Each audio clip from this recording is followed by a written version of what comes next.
Hey everyone!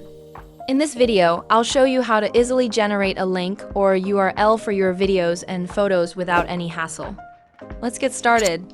First, launch Google Chrome. Next, search for Mediafire. Click on the Mediafire website from the search results. You don't need to sign in to use this service. As you can see, I'm not logged in and I'm proceeding without an account. Simply click on the Upload Files button. Now click on the upload icon. Then tap on the Add Files option at the bottom left. Here, select the file option. Choose the video file from your device that you want to create a link for.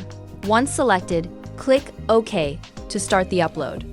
You'll now see that your file has been successfully uploaded, and the link to your video is ready to be used. You can use the same method to generate a link for any photo too.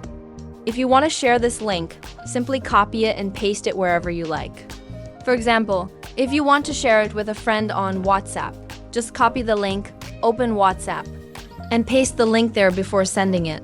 When your friend clicks on the link, they'll be able to download the file easily.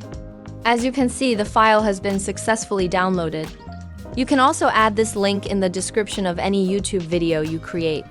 Alright, if you found this tutorial useful, make sure to give it a thumbs up. Thanks for watching.